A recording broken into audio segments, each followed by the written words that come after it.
Kaya, eto Ateneo, linawin niyo 'to, ito ba ang tinuro ninyo sa estudyante ninyo diyan?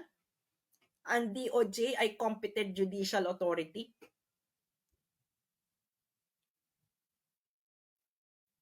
Iyan na 'yon, kakahiya. Kung hindi pa kayo mamulat, masasabi ko na lang, may second, third, and fourth, and fifth generation pa naman ng mga Pilipino na baka saka-sakali sila ang mamulat. Pero iisa lang sasabihin ko sa inyo ngayon, sa susunod na mga henerasyon na iyon, ano sa tingin ninyo ang sasabihin nila 'pag makita nila ang pinaggagawa ninyo? Ang sasabihin ba nila ay magpapasalamat ba sila dahil ang kanilang mga ninuno ay hindi natutulog sa panahon na yon? Or gusto ninyong sabihin ng susunod na henerasyon ng mga Pilipino ay salamat, ang aking mga ninuno ay mulat. Ano? Ito ng ito talaga. Ito talaga. Kayong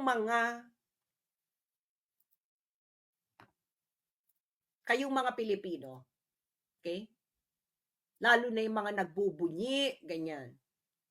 Gusto ko lang ipaalala sa inyo ito. Okay?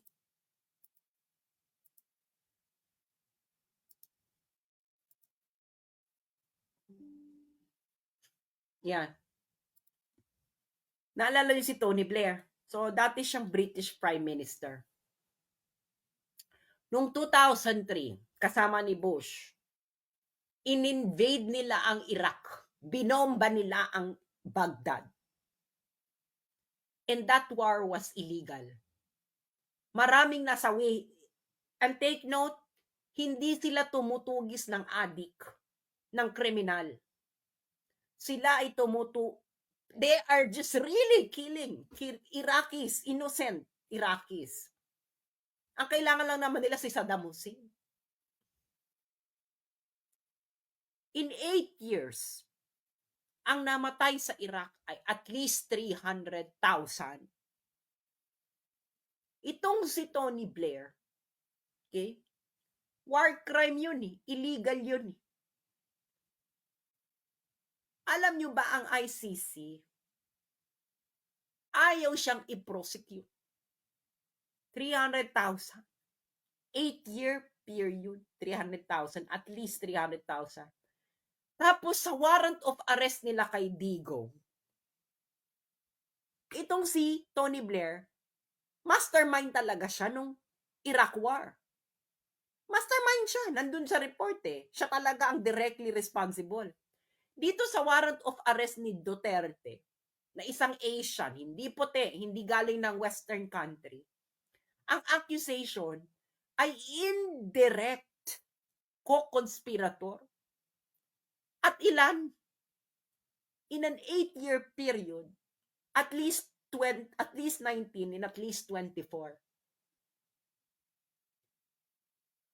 Kung matitino pa kayong mga Pilipino, sana alam ninyo kung ano ang ibig sabihin nito.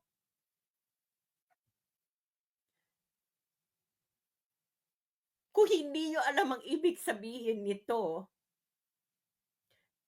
mahiya kayo sa pagiging Pilipino ninyo at sa pinaglaban ng mga bayaning namatay sa pakikipaglaban sa mga dayuhan.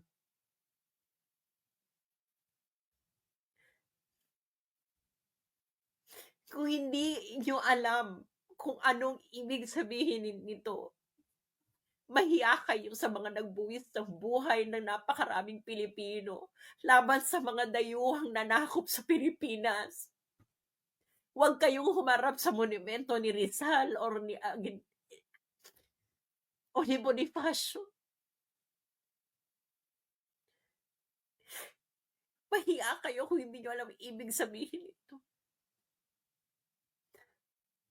Kayong mga sundalo at mga pulis, mahiya kayo sa ginawa ninyo.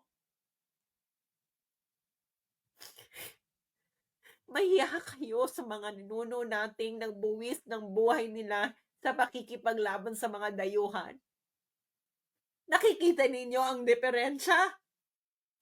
Yung puti, pumatay, 300,000, mastermind siya ng invasion of Iraq.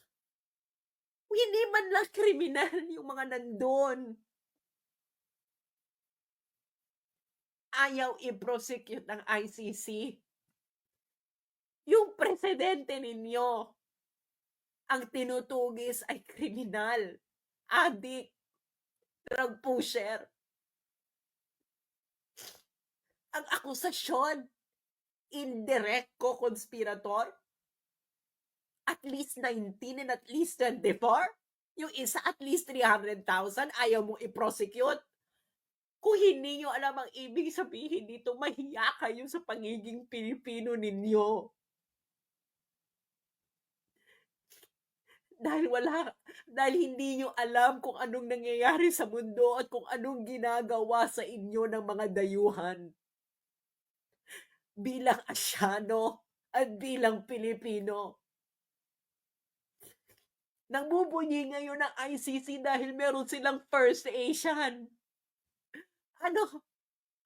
First Asian, nagbubunyi ka? Pero yung Tony Blair, at least 300,000, hindi ito tumutugis ng kriminal, ha? Binomba nila ang Iraq. Illegal yung gera na yun. Maya kayo sa inyong pagiging Pilipino kung sa tingin ninyo ito ang itsura ng katarungan. Mahiya kayo.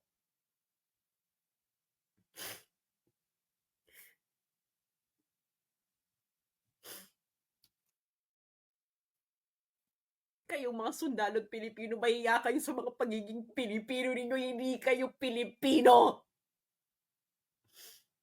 Kayo ay mga tuta ng dayuhan. Hindi nyo nakikita to? Kung anong itsurang ano to? Ha? Tapos, sasabihan ka ng ganyan? Bababuyin yung konstitusyon mo? Harap-harapan na? Bulag kayo? Mahiya kayo sa pagiging Pilipino ninyo.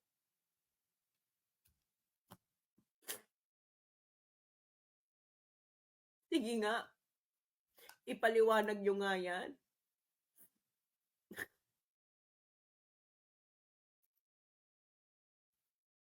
This is